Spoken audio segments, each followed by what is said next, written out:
Good morning, everyone. My name is Simranjit Kaur. Now we will discuss the topic knowledge. ਗਿਆਨ knowledge ਨੂੰ ਪੰਜਾਬੀ ਵਿੱਚ ਗਿਆਨ ਮੀਮਾਂਸਾ ਕਹਿੰਦੇ ਹਨ। ਗਿਆਨ ਮੀਮਾਂਸਾ ਨੂੰ ਅੰਗਰੇਜ਼ੀ ਭਾਸ਼ਾ ਵਿੱਚ ਐਪਿਸਟੋਮੋਲੋਜੀ ਵੀ ਕਿਹਾ ਜਾਂਦਾ ਹੈ। ਐਪਿਸਟੋਮੋਲੋਜੀ ਸ਼ਬਦ ਯੂਨਾਨੀ ਭਾਸ਼ਾ ਦੇ ਦੋ ਸ਼ਬਦਾਂ ਐਪਿਸਟਮ ਅਤੇ ਲੌਜੀ ਦੇ ਮੇਲ ਤੋਂ ਬਣਿਆ ਹੈ। ਐਪਿਸਟਮ ਦਾ ਅਰਥ ਹੈ ਗਿਆਨ ਅਤੇ ਲੌਜੀ ਦਾ ਅਰਥ ਹੈ ਵਿਗਿਆਨ। ਇਸ ਤਰ੍ਹਾਂ ਐਪਿਸਟੋਮੋਲੋਜੀ ਦਾ ਅਰਥ ਹੋਇਆ ਗਿਆਨ ਦਾ ਵਿਗਿਆਨ। ਗਿਆਨ ਮੀਮਾਂਸਾ ਦਰਸ਼ਨ ਦੀ ਉਹ ਸ਼ਾਖਾ ਹੈ ਜਿਸ ਵਿੱਚ ਗਿਆਨ ਦੇ ਸਰੂਪ, ਗਿਆਨ ਦੀ ਉਤਪੱਤੀ, ਗਿਆਨ ਦੇ ਸੋਮੇ, ਗਿਆਨ ਦੀਆਂ ਵਿਧੀਆਂ, ਗਿਆਨ ਦੀ ਸੀਮਾ ਅਤੇ ਗਿਆਨ ਦੇ ਵੈਧਤਾ ਬਾਰੇ ਦਾਰਸ਼ਨਿਕ ਰੂਪ ਤੋਂ ਵਿਚਾਰ ਕੀਤਾ ਜਾਂਦਾ ਹੈ। ਹੁਣ ਅਸੀਂ ਗਿਆਨ ਦੀਆਂ ਪਰਿਭਾਸ਼ਾਵਾਂ ਬਾਰੇ ਪੜ੍ਹਾਂਗੇ। ਪ੍ਰੋਫੈਸਰ ਰਸੇਲ ਦੇ ਵਿਚਾਰ ਅਨੁਸਾਰ ਗਿਆਨ ਉਹ ਹੈ ਜੋ ਮਨੁੱਖ ਦੇ ਮਨ ਨੂੰ ਪ੍ਰਕਾਸ਼ਿਤ ਕਰਦਾ ਹੈ।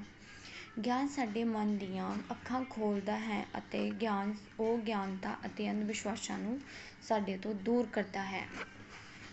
ਸੁਕਰਾਤ ਦਾ ਵਿਚਾਰ ਗਿਆਨ ਸਰਵਉੱਚ ਗੁਣ ਹੈ ਸੁਕਰਾਤ ਦੇ ਅਨੁਸਾਰ। ਹੁਣ ਅਸੀਂ ਗੱਲ ਕਰਾਂਗੇ ਵਾਸਤਵਵਾਦੀ ਗਿਆਨ। ਵਾਸਤਵਵਾਦੀ ਗਿਆਨ ਨੂੰ ਵਸਤੂ ਦਾ ਗਿਆਨ ਕਹਿੰਦੇ ਹਨ। ਇਹ ਵਾਸਤਵਵਾਦੀ ਗਿਆਨ ਦੀ ਪ੍ਰਕਿਰਿਆ ਵਿੱਚ ਗਿਆਤਾ ਮੀਨਸ ਮਨ ਦੇ ਉਲਟ ਵਸਤੂ ਨੂੰ ਜ਼ਿਆਦਾ ਮਹੱਤਵ ਦਿੰਦੇ ਹਾਂ। ਆਦਰਸ਼ਵਾਦੀ ਗਿਆਨ। ਆਦਰਸ਼ਵਾਦੀ ਗਿਆਨ ਨੂੰ ਆਦਰਸ਼ ਦਾ ਗਿਆਨ ਮੰਨਦੇ ਹਨ। ਇਸ ਵਿੱਚ ਆਦਰਸ਼ਵਾਦੀ ਗਿਆਨ ਦੀ ਪ੍ਰਕਿਰਿਆ ਵਿੱਚ ਵਸਤੂ ਨਾਲੋਂ ਜ਼ਿਆਦਾ ਮਨ ਨੂੰ ਮਹੱਤਵ ਦਿੱਤਾ ਜਾਂਦਾ ਹੈ। ਇਸ ਪ੍ਰਕਿਰਿਆ ਵਿੱਚ ਗਿਆਨ ਲਈ ਵਸਤੂ ਦੀ ਮੌਜੂਦਗੀ ਲਾਜ਼ਮੀ ਮੰਨਦੇ ਹਨ ਅਤੇ ਇਸ ਤਰ੍ਹਾਂ ਉਹ ਵਿਸ਼ਵਾਸ ਕਰਦੇ ਹਨ ਕਿ ਹਰੇਕ ਗਿਆਨ ਦੀ ਪ੍ਰਕਿਰਿਆ ਵਿੱਚ ਗਿਆਤਾ ਦਾ ਗਿਆਨ ਅਤੇ ਗਿਆਤ ਦਾ ਗਿਆਨ ਹੁੰਦਾ ਹੈ। ਹੋਰ ਗਿਆਨ ਮੀਮਾਂਸਕ ਗਿਆਤਾ ਦੇ ਗਿਆਨ ਨੂੰ ਗਿਆਤ ਦੇ ਗਿਆਨ ਤੋਂ ਵੱਖ ਮੰਨਦੇ ਹਨ। ਹੁਣ ਅਸੀਂ ਗੱਲ ਕਰਾਂਗੇ ਵੇਦਾਂਤ ਦਰਸ਼ਨ ਅਨੁਸਾਰ ਗਿਆਨ ਮੀਮਾਂਸਾ। ਵੇਦਾਂਤ ਸ਼ਬਦ ਦਾ ਅਰਥ ਹੈ ਜੋ ਵੇਦਾਂ ਦੇ ਅੰਤ ਵਿੱਚ ਆਉਂਦਾ ਹੈ। ਵੇਦ ਸ਼ਬਦ ਦਾ ਅਰਥ ਹੈ ਗਿਆਨ ਅਤੇ ਇਸ ਦੇ ਦੋ ਪਹਿਲੂ ਹਨ, ਮੰਤਰ, ਈਸ਼ਵਰ, ਸਮਤੁਤੀ ਜਾਂ ਸੰਹਿਤਾਵਾਂ ਜਾਂ ਬ੍ਰਾਹਮਣ, ਜਿਵੇਂ ਕਿ ਚਾਰ ਵੇਦ ਹਨ ਰਿਗਵੇਦ, ਯਜੁਰਵੇਦ, ਸਾਮਵੇਦ, ਅਥਰਵਵੇਦ। ਬ੍ਰਾਹਮਣ ਜਾਂ ਪ੍ਰਾਰਥਨਾਵਾਂ ਦਾ ਪਾਠ। ਬ੍ਰਾਹਮਣਾਂ ਦੇ ਨਾਲ ਸੰਲਗਨ ਭਾਗ ਨੂੰ ਆਰਣਯਕ ਕਹਿੰਦੇ ਹਨ ਜਿਸ ਵਿੱਚ ਦਾਰਸ਼ਨਿਕ ਚਿੰਤਨ ਦੀ ਸ਼ੁਰੂਆਤ ਹੁੰਦੀ ਹੈ। ਆਰਣਯਕ ਦੇ ਅੰਧੇ ਮਨਸ਼ਾ ਨੂੰ ਉਪਨਿਸ਼ਦ ਕਹਿੰਦੇ ਹਨ। ਹੁਣ ਅਸੀਂ ਅੱਗੇ ਪੜ੍ਹਾਂਗੇ ਭਗਵਦ ਗੀਤਾ ਅਨੁਸਾਰ ਗਿਆਨ ਮੀਮਾਂਸਾ। ਸ਼ੁੱਧ ਗਿਆਨ ਕੇਵਲ ਉਹ ਹੈ ਜਿਸ ਦੇ ਮਾਧਿਅਮ ਤੋਂ ਅਸੀਂ ਸਭ ਜੀਵਾਂ ਨੂੰ ਇੱਕ ਹੀ ਭਾਵ ਰਹਿਤ ਅਭਿਵ੍ਰਿਤੀ ਨਾਲ ਦੇਖਦੇ ਹਾਂ ਅਤੇ ਜਿਸ ਵਿੱਚ ਵਿਵਧਤਾ ਵਿੱਚ ਏਕਤਾ ਵਿੱਚ ਦੇਖੀ ਜਾ ਸਕਦੀ ਹੈ। ਗਿਆਨ ਕੇਵਲ ਉਹ ਗਿਆਨ ਹੈ ਜੋ ਹਰੇਕ ਵਿਅਕਤੀ ਵਿੱਚ ਨਿਹਿਤ ਸਵੈ ਬ੍ਰਹਮ ਨੂੰ ਪ੍ਰਾਪਤ ਕਰਨ ਵਿੱਚ ਸਹਾਇਤਾ ਕਰੇ। ਕੇਵਲ ਉਹੀ ਵਿਅਕਤੀ ਆਪਣੇ ਸਵੈ ਬ੍ਰਹਮਾਂ ਨੂੰ ਪ੍ਰਾਪਤ ਕਰ ਸਕਦਾ ਹੈ ਜਿਸਨੇ ਸੱਚਾ ਗਿਆਨ ਪ੍ਰਾਪਤ ਕੀਤਾ ਹੋਵੇ। ਉਹ ਸੱਚਾ ਗਿਆਨ ਹਮੇਸ਼ਾ ਜੋ ਕਿ ਸਾਨੂੰ ਸੱਚਾਈ ਸਿਖਾਉਂਦਾ ਹੈ, ਜੋ ਕਿ ਜਿਵੇਂ ਕਿ ਸਾਡਾ ਭਗਵਦ ਗੀਤਾ ਗ੍ਰੰਥ ਹੈ ਉਸ ਤੋਂ ਸਾਨੂੰ ਹਮੇਸ਼ਾ ਸੱਚਾਈ ਹੀ ਮਿਲੀ ਹੈ। ਇਸ ਤਰ੍ਹਾਂ ਅਸੀਂ ਜੇਕਰ ਭਗਵਦ ਗੀਤਾ ਤੋਂ ਗਿਆਨ ਪ੍ਰਾਪਤ ਕਰਾਂਗੇ ਤਾਂ ਉਸ ਨਾਲ ਜ਼ਰੂਰ ਸਾਨੂੰ ਬ੍ਰਹਮ ਦੀ ਪ੍ਰਾਪਤੀ ਹੋਵੇਗੀ। ਇਸ ਤਰ੍ਹਾਂ ਭਗਵਦ ਗੀਤਾ ਵਿੱਚ ਵੀ ਗਿਆਨ ਨੂੰ ਪਰਾ ਅਤੇ ਅਪਰਾ ਵਿੱਚ ਵਿਭਾਜਿਤ ਕੀਤਾ ਗਿਆ ਹੈ। ਪਰਾ ਗਿਆਨ ਇਹ ਅਧਿਆਤਮਿਕ ਅਤੇ ਈਸ਼ਵਰ ਦੇ ਗਿਆਨ ਨਾਲ ਸੰਬੰਧਿਤ ਹੈ। ਇਸ ਨਾਲ ਵਿਅਕਤੀ ਨੂੰ ਈਸ਼ਵਰ ਅਤੇ ਆਤਮਾ ਵਿੱਚ ਏਕਤਾ ਨੂੰ ਸਮਝਣ ਵਿੱਚ ਸਹਾਇਤਾ ਮਿਲਦੀ ਹੈ। ਇਸ ਵਿੱਚ ਸਵੈ ਅਤੇ ਆਤਮਾ ਦਾ ਗਿਆਨ ਸ਼ਾਮਿਲ ਹੈ। ਉਹ ਗਿਆਨ ਸੱਚਾ ਹੁੰਦਾ ਹੈ ਜੋ ਈਸ਼ਵਰ ਦਾ ਗਿਆਨ ਪ੍ਰਦਾਨ ਕਰਦਾ ਹੈ। ਅਪਰਾ ਗਿਆਨ ਇਸ ਵਿੱਚ ਭੌਤਿਕ ਸੰਸਾਰ ਨਾਲ ਸੰਬੰਧਿਤ ਵਸਤੂਆਂ ਹੁੰਦੀਆਂ ਹਨ ਜਿਸ ਨੂੰ ਅਨੁਭਵ ਤੋਂ ਪ੍ਰਾਪਤ ਗਿਆਨ ਵੀ ਕਿਹਾ ਜਾਂਦਾ ਹੈ। ਇਸ ਪ੍ਰਕਾਰ ਦਾ ਗਿਆਨ ਸਰੀਰ, ਮਨ ਅਤੇ ਇੰਦਰੀਆਂ ਤੋਂ ਵੀ ਪ੍ਰਾਪਤ ਕੀਤਾ ਜਾ ਸਕਦਾ ਹੈ। ਹੁਣ ਅਸੀਂ ਗੱਲ ਕਰਾਂਗੇ ਬੌਧ ਧਰਮ ਦੇ ਅਨੁਸਾਰ ਗਿਆਨ ਮੀਮਾਂਸਾ। ਵੇਦਾਂਤ ਦੇ ਅਨੁਸਾਰ ਦੀ ਤਰ੍ਹਾਂ ਹੀ ਬੌਧ ਧਰਮ ਵੀ ਅਗਿਆਨਤਾ ਨੂੰ ਦੁੱਖਾਂ ਦਾ ਮੂਲ ਕਾਰਨ ਮੰਨਦਾ ਹੈ। ਸਾਰੇ ਧਰਮ ਇਹੀ ਸਾਨੂੰ ਸਿਖਾਉਂਦੇ ਹਨ ਕਿ ਅਗਿਆਨਤਾ ਨੂੰ ਅਸੀਂ ਕਿਵੇਂ ਦੂਰ ਕਰਨਾ ਹੈ ਅਤੇ ਸੱਚਾਈ ਦੇ ਵੱਲ ਅਸੀਂ ਕਿਵੇਂ ਜਾਣਾ ਹੈ ਅਤੇ ਦੁੱਖਾਂ ਤੋਂ ਅਸੀਂ ਕਿਵੇਂ ਛੁਟਕਾਰਾ ਪ੍ਰਾਪਤ ਕਰਨਾ ਹੈ। ਦੁੱਖਾਂ ਤੋਂ ਛੁਟਕਾਰਾ ਅਸੀਂ ਤਾਂ ਹੀ ਪ੍ਰਾਪਤ ਕਰ ਸਕਦੇ ਹਾਂ ਜੇਕਰ ਅਸੀਂ ਸਹੀ ਦਿਸ਼ਾ ਵੱਲ ਜਾਵਾਂਗੇ, ਸਹੀ ਗਿਆਨ ਪ੍ਰਾਪਤ ਕਰਾਂਗੇ ਤਾਂ ਹੀ ਸਾਡੀ ਜ਼ਿੰਦਗੀ ਜਿਹੜੀ ਆ ਉਸ ਪਰਮਾਤਮਾ ਦੇ ਲੇਖੇ ਲੱਗ ਸਕਦੀ ਹੈ। ਇਹ ਗੱਲ ਸਾਨੂੰ ਜਲਦੀ ਤੋਂ ਜਲਦੀ ਸਮਝ ਲੈਣੀ ਚਾਹੀਦੀ ਹੈ। ਹੁਣ ਅਸੀਂ ਗੱਲ ਕਰਾਂਗੇ ਜੈਨ ਦਰਸ਼ਨ ਦੇ ਅਨੁਸਾਰ ਜਾਂ ਜੈਨ ਧਰਮ ਦੇ ਅਨੁਸਾਰ ਗਿਆਨ ਮੀਮਾਂਸਾ। ਬਾਕੀ ਧਰਮਾਂ ਦੀ ਤਰ੍ਹਾਂ ਜੈਨ ਧਰਮ ਵੀ ਇਹੀ ਦੱਸਦਾ ਹੈ ਕਿ ਅਗਿਆਨਤਾ ਨੂੰ ਕਿਸ ਤਰ੍ਹਾਂ ਦੂਰ ਕੀਤਾ ਜਾਵੇ। ਸਹੀ ਗਿਆਨ ਦੀ ਪ੍ਰਕਿਰਿਆ ਕੀ ਹੈ ਜਾਂ ਸਹੀ ਮੁਕਤੀ ਦੀ ਪ੍ਰਕਿਰਿਆ ਕੀ ਆ।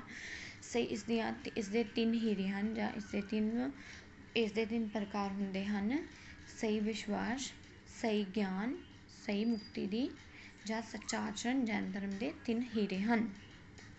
ਹੁਣ ਅੱਗੇ ਅਸੀਂ ਗੱਲ ਕਰਾਂਗੇ ਗਿਆਨ ਕਿੰਨੇ ਪ੍ਰਕਾਰ ਦਾ ਹੁੰਦਾ ਹੈ। ਗਿਆਨ ਦੋ ਪ੍ਰਕਾਰ ਦਾ ਹੁੰਦਾ ਹੈ: ਭੌਤਿਕ ਗਿਆਨ, ਦੂਸਰੇ ਨੰਬਰ 'ਤੇ ਆਉਂਦਾ ਹੈ ਅਧਿਆਤਮਿਕ ਗਿਆਨ।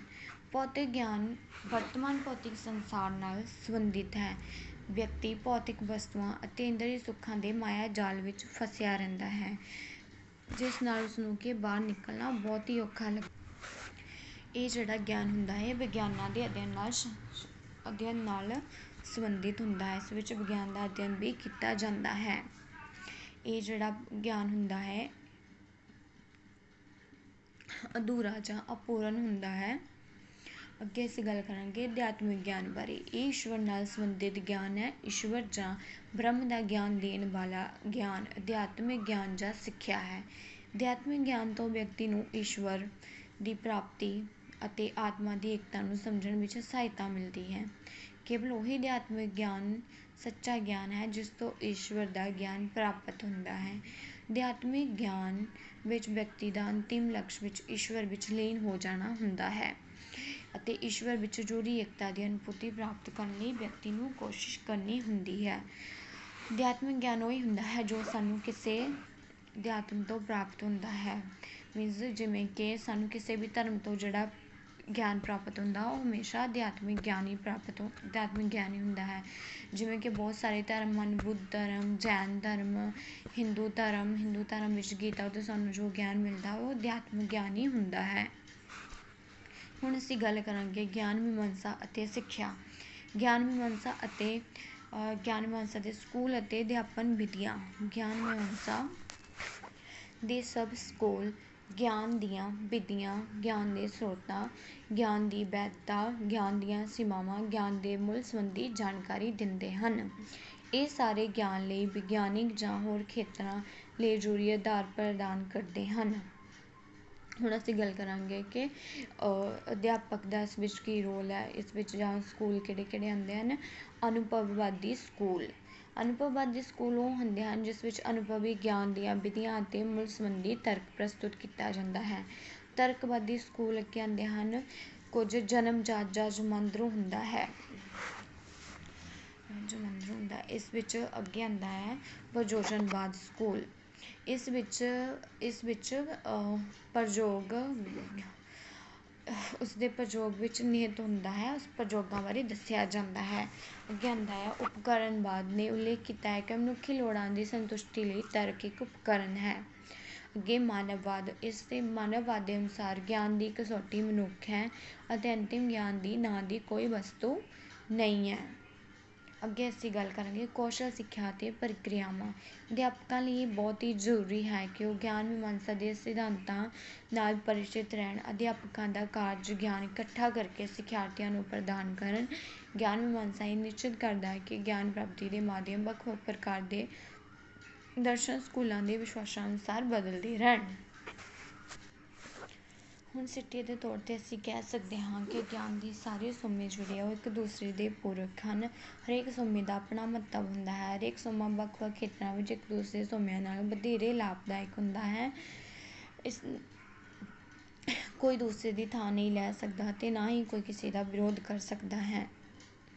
ਇਸ ਤਰ੍ਹਾਂ ਇਹ ਸਪਸ਼ਟ ਹੈ ਕਿ ਗਿਆਨ ਤੋਂ ਬਿਨਾਂ ਸਾਡੀ ਜ਼ਿੰਦਗੀ ਵਿੱਚ ਕੁਝ ਵੀ ਨਹੀਂ ਹੈ। ਜੇਕਰ ਅਸੀਂ ਗਿਆਨ ਪ੍ਰਾਪਤ ਕਰਾਂਗੇ ਤਾਂ ਹੀ ਅਸੀਂ ਸਹੀ ਰਸਤੇ 'ਤੇ ਚੱਲਾਂਗੇ।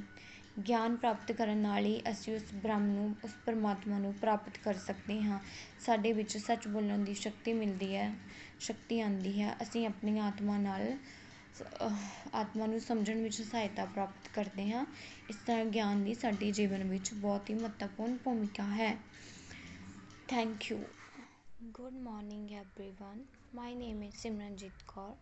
Now we will discuss the topic role of teacher in construction of knowledge. Knowledge ਨੂੰ ਪੰਜਾਬੀ ਵਿੱਚ ਗਿਆਨ ਮੀਮਾਂਸਾ ਕਹਿੰਦੇ ਹਨ। ਗਿਆਨ ਮੀਮਾਂਸਾ ਨੂੰ ਇੰਗਲਿਸ਼ ਵਿੱਚ ਐਪਿਸਟੋਮੋਲੋਜੀ ਕਿਹਾ ਜਾਂਦਾ ਹੈ। ਐਪਿਸਟੋਮੋਲੋਜੀ ਸ਼ਬਦ ਯੂਨਾਨੀ ਭਾਸ਼ਾ ਦੇ ਦੋ ਸ਼ਬਦਾਂ एपिस्टम ਅਤੇ ਲੌਜੀ ਦੇ ਮੇਲ ਤੋਂ ਬਣਿਆ ਹੈ। एपिस्टम ਦਾ ਅਰਥ ਹੈ ਗਿਆਨ ਅਤੇ ਲੌਜੀ ਦਾ ਅਰਥ ਹੈ ਵਿਗਿਆਨ। ਇਸ ਤਰ੍ਹਾਂ ਐਪਿਸਟੋਮੋਲੋਜੀ ਦਾ ਅਰਥ ਹੈ ਗਿਆਨ ਦਾ ਵਿਗਿਆਨ।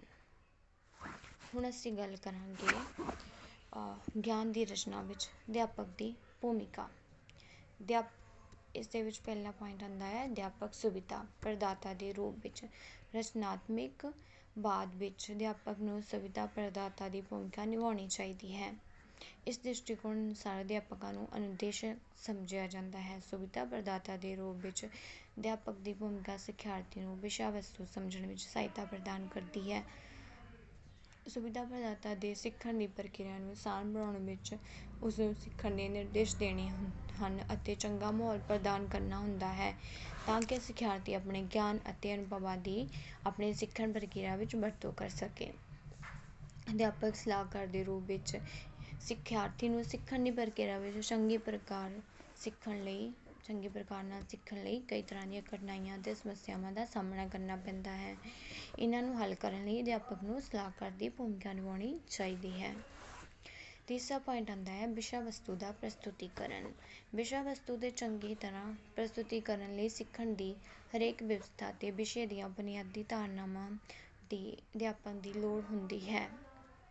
ਇਸ ਵਿੱਚ ਵਿਸ਼ਾ ਵਸਤੂ ਨੂੰ ਪ੍ਰਸਤੁਤ ਕਰਨ ਲਈ ਅਤੇ ਸਿਖਿਆਰਥੀ ਨੂੰ ਪ੍ਰੋਤਸਾਹਿਤ ਕਰਨ ਲਈ ਉਹਨਾਂ ਦੀਆਂ ਲੋੜਾਂ ਅਨੁਸਾਰ ਵਿਸ਼ਾ ਵਸਤੂ ਦੇ ਆਕਾਰ ਦੀ ਵੰਡ ਕਰਨੀ ਹੁੰਦੀ ਹੈ। ਇਹ ਸਭ ਕੁਝ ਵਿਅਕਤੀਗਤ ਹੋਣ ਦੇ ਕਾਰਨ ਅਧਿਆਪਕ ਦੀ ਸੋਚ, ਆਤਮ ਵਿਸ਼ਵਾਸ ਅਤੇ ਵਿਸ਼ਾ ਵਸਤੂ ਸੰਬੰਧੀ ਭਾਵਨਾਵਾਂ 'ਤੇ ਨਿਰਭਰ ਕਰਦਾ ਹੈ। ਇਹ ਸਭ ਕੁਝ ਅਧਿਆਪਕ ਨੂੰ ਬੱਚਿਆਂ ਨੂੰ ਦੱਸਣਾ ਚਾਹੀਦਾ ਹੈ ਕਿ ਬੱਚੇ ਕਿਸ ਪ੍ਰਕਾਰ ਵਿਸ਼ਾ ਵਸਤੂ ਆਕਾਰ ਦੀ ਵੰਡ ਕਰ ਸਕਦੇ ਹਨ। ਹਰ ਇੱਕ ਚੀਜ਼ ਉਹਨਾਂ ਨੂੰ ਅਧਿਆਪਕ ਤੋਂ ਪੁੱਛ ਕੇ ਕਰਨੀ ਚਾਹੀਦੀ ਹੈ। ਜੇ ਇੱਕ ਚੰਗਾ ਅਧਿਆਪਕ ਦੇ ਹੋਣ ਦੀ ਸਾਡੀ ਜ਼ਿੰਮੇਵਾਰੀ ਬਣਦੀ ਹੈ ਕਿ ਅਸੀਂ ਬੱਚਿਆਂ ਨੂੰ ਸਮਝਾਈਏ, ਅਸੀਂ ਬੱਚਿਆਂ ਨੂੰ ਦੱਸੀਏ। ਜੇਕਰ ਕੋਈ ਬੱਚਾ ਸਾਡੇ ਕੋਲੋਂ ਪੁੱਛਦਾ ਹੈ ਤਾਂ ਸਾਨੂੰ ਉਸਨੂੰ ਜ਼ਰੂਰ ਦੱਸਣਾ ਚਾਹੀਦਾ ਹੈ, ਨਾ ਕਿ ਉਸਦਾ ਮਜ਼ਾਕ ਉਡਾਉਣਾ ਚਾਹੀਦਾ ਹੈ ਜਾਂ ਉਸਨੂੰ ਡਾਂਟਣਾ ਚਾਹੀਦਾ ਹੈ। ਚੌਥਾ ਪੁਆਇੰਟ ਆਉਂਦਾ ਹੈ ਉਪਯੁਕਤ ਵਿਧੀ ਦਾ ਪ੍ਰਯੋਗ। ਰਚਨਾਤਮਕ ਵਿਧੀ ਦੀ ਵਰਤੋਂ ਕਰਦੇ ਹੋਏ ਸਮੇਂ ਸਿੱਖਣ ਦੇ ਅਨੁਭਵ ਅਤੇ ਕਿਰਿਆਵਾਂ ਨੂੰ ਖੋਜ ਵਿਧੀ, ਪੁੱਛਗਿੱਛ ਟ੍ਰੇਨਿੰਗ, ਸਮੱਸਿਆ ਹੱਲ ਕਰਨ ਦੀ ਵਿਧੀ, ਪਰਿਯੋਜਨਾ ਵਿਧੀ, ਅਸਾਈਨਮੈਂਟ ਵਿਧੀ, ਸਹਿਯੋਗ ਸਿੱਖਣ ਦੀ ਵਿਧੀ ਨੂੰ ਸਰਲ ਢੰਗ ਨਾਲ ਵਰਤੋਂ ਕਰਨ 'ਤੇ ਨਿਰਭਰ ਹੈ। ਇਸ ਉਪਗਮ ਦੀ ਵਰਤੋਂ ਵਿੱਚ ਅਧਿਆਪਕ ਨੂੰ ਇਹਨਾਂ ਵਿਧੀਆਂ ਦੀ ਉਪਯੁਕਤ ਵਰਤੋਂ ਕਰਨੀ ਚਾਹੀਦੀ ਹੈ। ਖੋਜ ਵਿਧੀ ਵਿੱਚ ਜਿਵੇਂ ਕਿ ਅਸੀਂ ਕਿਸੇ ਚੀਜ਼ ਦੀ ਖੋਜ ਕਰਨੀ ਹੈ ਤਾਂ ਸਾਨੂੰ ਅਧਿਆਪਕ ਨੂੰ ਪੁੱਛ ਕੇ ਅਸੀਂ ਕਿਸੇ ਵੀ ਚੀਜ਼ ਦੀ ਖੋਜ ਕਰ ਸਕਦੇ ਹਾਂ ਜਾਂ ਅਧਿਆਪਕ ਦੀ ਸਲਾਹ ਨਾਲ ਉਹ ਕੰਮ ਕਰ ਸਕਦੇ ਹਾਂ। ਪੁੱਛਗਿੱਛ ਟ੍ਰੇਨਿੰਗ, ਇਨਕੁਆਇਰੀ ਟ੍ਰੇਨਿੰਗ ਜਿਸਨੂੰ ਅਸੀਂ ਇੰਗਲਿਸ਼ ਵਿੱਚ ਕਹਿੰਦੇ ਹਾਂ। ਪੁੱਛਗਿੱਛ ਟ੍ਰੇਨਿੰਗ ਵਿੱਚ ਅਧਿਆਪਕ ਨੂੰ ਜੋ ਸਾਨੂੰ ਅਧਿਆਪਕ ਸਿਖਾਉਂਦਾ ਹੈ ਉਸ ਦੇ ਰਿਲੇਟਡ ਸਾਨੂੰ ਕੁਐਸਚਨ ਪੁੱਛਣੇ ਚਾਹੀਦੇ ਹਨ ਅਤੇ ਜੇ ਸਾਨੂੰ ਨਹੀਂ ਸਮਝ ਆ ਰਿਹਾ ਤਾਂ ਸਾਨੂੰ ਵੀ ਅਧਿਆਪਕ ਤੋਂ ਉਸ ਦੇ ਰਿਲੇਟਡ ਕੁਐਸਚਨ ਆਨਸਰ ਮਤਲਬ ਉਸਦਾ ਜਵਾਬ ਦੇਣਾ ਚਾਹੀਦਾ ਹੈ। ਜੋ ਅਧਿਆਪਕ ਸਾਨੂੰ ਪੁੱਛਦਾ ਜਾਂ ਸਾਨੂੰ ਜੋ ਨਹੀਂ ਸਮਝ ਲੱਗਦਾ ਸਾਨੂੰ ਅਧਿਆਪਕ ਕੋਲੋਂ ਪੁੱਛਣਾ ਚਾਹੀਦਾ ਹੈ। ਸਮੱਸਿਆ ਹੱਲ ਕਰਨ ਦੀ ਵਿਧੀ ਵਿੱਚ ਅਧਿਆਪਕ ਨੂੰ ਇਹ ਰੋਲ ਪਲੇ ਕਰਨਾ ਜ਼ਰੂਰੀ ਹੈ ਕਿ ਅਧਿਆਪਕ ਜਿਸ ਬੱਚੇ ਨੂੰ ਕੋਈ ਨਹੀਂ ਸਮਝ ਆਉਂਦੀ ਉਹਨਾਂ ਦੀਆਂ ਸਮੱਸਿਆਵਾਂ ਨੂੰ ਹੱਲ ਕਰੇ। ਅਸਾਈਨਮੈਂਟ ਵਿਧੀ, ਅਧਿਆਪਕ ਨੂੰ ਅਸਾਈਨਮੈਂਟਾਂ ਵੀ ਦੇਣੀਆਂ ਚਾਹੀਦੀਆਂ ਹਨ ਜਿਸ ਨਾਲ ਕਿ ਬੱਚੇ ਵਧੀਆ ਤਰੀਕੇ ਨਾਲ ਅਤੇ ਸਰਲ ਢੰਗ ਨਾਲ ਉਹਨਾਂ ਦੀ ਵਰਤੋਂ ਕਰ ਸਕਣ ਜਾਂ ਸਭ ਕੁਝ ਵਧੀਆ ਤਰੀਕੇ ਨਾਲ ਕਰ ਸਕਣ। ਪੰਜਵਾਂ ਪੁਆਇੰਟ ਆਉਂਦਾ ਹੈ ਗਿਆਨ ਸੰਚਰਣ ਦੀਆਂ ਚੰਗੀਆਂ ਵਿਧੀਆਂ ਦਾ ਪ੍ਰਯੋਗ। ਗਿਆਨ ਸੰਚਰਣ ਦੀਆਂ ਚੰਗੀਆਂ ਵਿਧੀਆਂ ਦਾ ਵਰਤੋਂ ਧਾਰਨਾਵਾਂ ਨੂੰ ਆਸਾਨ ਬਣਾਉਂਦੀ ਹੈ, ਸਧਾਰਨੀਕਰਨ ਕਰਨ ਵਿੱਚ ਸਹਾਇਤਾ ਕਰਦੀ ਹੈ ਅਤੇ ਸਿੱਖਣ ਪ੍ਰਕਿਰਿਆ ਨੂੰ ਸਰਲ ਬਣਾਉਂਦੀ ਹੈ। ਸੰਚਰਣ ਇਸ ਸਿਧਾਂਤ ਇਸ ਤੱਥ 'ਤੇ ਆਧਾਰਿਤ ਹੈ ਕਿ ਪ੍ਰਭਾਵਸ਼ਾਲੀ ਸਿੱਖਣ ਉਦੋਂ ਹੁੰਦਾ ਹੈ ਜਦੋਂ ਸਿਖਿਆਰਥੀ ਆਪਣੀਆਂ ਵਿਅਕਤੀਗਤ ਜਾਣਕਾਰੀ ਅਤੇ ਸਮੇਂ ਦੁਆਰਾ ਕਿਰਿਆ ਹੁੰਦਾ ਹੈ। ਜਦੋਂ ਅਧਿਆਪਕ ਆਪਣੇ ਸਾਥੀਆਂ ਨਾਲ ਮੇਲ-ਜੋਲ ਅਤੇ ਵਾਰਤਾਲਾਪ ਕਰਦਾ ਹੈ ਤਾਂ ਚੰਗੇ ਸਿੱਖਣ ਦੀ ਸੰਭਾਵਨਾ ਹੁੰਦੀ ਹੈ, ਜਿਨ੍ਹਾਂ ਦੁਆਰਾ ਸਿਖਿਆਰਥੀ ਸਮਝ ਅਤੇ ਪੂਰਵ ਗਿਆਨ ਦੁਆਰਾ ਸਿੱਖਦਾ ਹੈ। ਸਿਖਿਆਰਥੀ ਦੇ ਗਿਆਨਾਤਮਕ ਵਿਕਾਸ ਵਿੱਚ ਸਹਾਇਕ ਅਤੇ ਉਪਯੋਗੀ ਹਨ। ਇਸ ਤਰ੍ਹਾਂ ਅਧਿਆਪਕ ਨੂੰ ਚਾਹੀਦਾ ਹੈ ਕਿ ਉਹ ਚੰਗੇ ਮੈਥਡ ਨਾਲ ਬੱਚਿਆਂ ਨੂੰ ਨੌਲੇਜ ਪ੍ਰੋਵਾਈਡ ਕਰਨ। ਅੱਗੇ 6ਵਾਂ ਪੁਆਇੰਟ ਆਉਂਦਾ ਹੈ ਸਵਸਥ ਅਤੇ ਉਤਸ਼ਾਹਿਤ ਵਾਤਾਵਰਨ ਪੈਦਾ ਕਰਨਾ। ਸਾਨੂੰ ਰਚਨਾਤਮਕ ਚੀਜ਼ਾਂ ਸਿੱਖਣ ਲਈ ਸਵਸਥ, ਸ਼ਾਂਤੀਪੂਰਨ ਅਤੇ ਉਤਸ਼ਾਹਿਤ ਕਰਨ ਵਾਲਾ ਵਾਤਾਵਰਨ ਪੈਦਾ ਕਰਨਾ ਚਾਹੀਦਾ ਹੈ। ਕਲਾਸਰੂਮ ਦੇ ਅੰਦਰ ਅਤੇ ਬਾਹਰ ਸਿਖਿਆਰਥੀਆਂ ਲਈ ਸਮਾਜਿਕ ਅੰਤਰ-ਕਿਰਿਆ ਦਾ ਹੇਠ ਲਿਖੇ ਕਾਰਨਾਂ ਕਰਕੇ ਬਹੁਤ ਮਹੱਤਵ ਹੁੰਦਾ ਹੈ। ਉਪਯੁਕਤ ਸਿੱਖਣ ਲਈ ਉਤਸ਼ਾਹ ਸਮਾਜਿਕ ਅਤੇ ਸੰਸਕ੍ਰਿਤਿਕ ਵਾਤਾਵਰਨ ਸਿਖਿਆਰਥੀ ਦੇ ਉਪਯੁਕਤ ਸਿੱਖਣ ਨੂੰ ਉਤਸ਼ਾਹ ਕਰਨ ਅਤੇ ਉੱਚ ਸਥਿਤੀਆਂ ਪੈਦਾ ਕਰਨ ਲਈ ਸਹਾਇਕ ਹੁੰਦਾ ਹੈ। ਵਿਅਕਤੀਗਤ ਧਾਰਨਾਵਾਂ ਦੇ ਅਰਥਾਂ ਦੀ ਵਿਵਸਥਾ। ਇਹ ਸਿਖਿਆਰਥੀ ਦੇ ਸਿੱਖਣ ਨੂੰ ਅਰਥ ਪ੍ਰਦਾਨ ਕਰਦਾ ਹੈ। ਵਿਅਕਤੀਗਤ ਧਾਰਨਾਵਾਂ ਸਮਝਣ ਵਿੱਚ ਸਹਾਇਕ। ਸਮਾਜਿਕ ਸੰਸਕ੍ਰਿਤਿਕ ਸਾਧਨ ਜਿਵੇਂ ਕਿ ਭਾਸ਼ਾ, ਧਾਰਨਾਵਾਂ, ਮਾਨਸਿਕ ਪ੍ਰਤੀਬਿੰਬ ਅਤੇ ਸਮਾਜਿਕ ਅੰਤਰਕਿਰਿਆ ਆਦਿ ਸਿਖਿਆਰਥੀ ਦੀਆਂ ਆਪਣੀਆਂ ਵਿਅਕਤੀਗਤ ਧਾਰਨਾਵਾਂ ਦੇ ਨਿਰਮਾਣ ਵਿੱਚ ਸਹਾਇਕ ਹਨ। ਮਾਪਿਆਂ, ਅਧਿਆਪਕਾਂ ਅਤੇ ਅਨੁਭਵੀ ਵਿਅਕਤੀਆਂ ਲਈ ਅਗਵਾਈ ਵਿੱਚ ਸਹਾਇਕ। ਮਾਪਿਆਂ, ਅਧਿਆਪਕਾਂ ਅਤੇ ਹੋਰ ਅਨੁਭਵੀ ਵਿਅਕਤੀਆਂ ਦੀ ਅਗਵਾਈ ਵਿੱਚ ਸਿਖਿਆਰਥੀ ਦੀ ਸਵੈ ਗਿਆਨ ਦੀ ਰਚਨਾ ਕਰਨ ਦੀ ਰਾਹ ਨੂੰ ਆਸਾਨ ਬਣਾਉਂਦੀ ਹੈ। ਇਹ ਲੋੜ ਪੈਣ 'ਤੇ ਹੋਰ ਅਨੁਭਵੀ ਵਿਅਕਤੀਆਂ ਅਤੇ ਸਿਖਿਆਰਥੀਆਂ ਨਾਲ ਵਾਰਤਾਲਾਪ ਕਰਕੇ ਉਹਨਾਂ ਤੋਂ ਸਿੱਖਣਾ ਚਾਹੀਦਾ ਹੈ। ਸਮੂਹਿਕ ਵਿਚਾਰਿਕ ਵਟਾਂਦਰੇ ਰਾਹੀਂ ਸਾਹ-ਕਿਰਿਆ, ਸਹਿ-ਕਿਰਿਆ, ਅੰਤਰ-ਕਿਰਿਆ ਰਾਹੀਂ ਵੀ ਸਾਨੂੰ ਅਧਿਆਪਕਾਂ ਨੂੰ ਦੀ ਮਦਦ ਕਰਨੀ ਚਾਹੀਦੀ ਹੈ। ਸਿਖਿਆਰਥੀ ਦੀ ਸਮਾਜਿਕ ਅਤੇ ਸਮੁਦਾਇਕ ਕਿਰਿਆਵਾਂ ਵਿੱਚ ਉਪਯੁਕਤ ਭਾਗੀਦਾਰੀ ਹੋਣੀ ਚਾਹੀਦੀ ਹੈ। ਅਧਿਆਪਕਾਂ ਨੂੰ ਚਾਹੀਦਾ ਹੈ ਕਿ ਉਹ ਬੱਚਿਆਂ ਨੂੰ ਵਧੀਆ ਢੰਗ ਨਾਲ ਸਿੱਖਿਆ ਪ੍ਰੋਵਾਈਡ ਕਰਨ। ਉਹਨਾਂ ਨੂੰ ਪੁੱਛਣ ਕਿ ਉਹਨਾਂ ਨੂੰ ਜੋ ਚੀਜ਼ ਨਹੀਂ ਸਮਝ ਲੱਗਦੀ, ਉਹ ਜਿਸ ਤਰੀਕੇ ਨਾਲ ਸਮਝ ਸਕਦੇ ਹਨ, ਉਹਨਾਂ ਨੂੰ ਉਸੇ ਤਰੀਕੇ ਨਾਲ ਉਹ ਪੜ੍ਹਾਉਣ ਦੀ ਕੋਸ਼ਿਸ਼ ਕਰਨ। Thank you.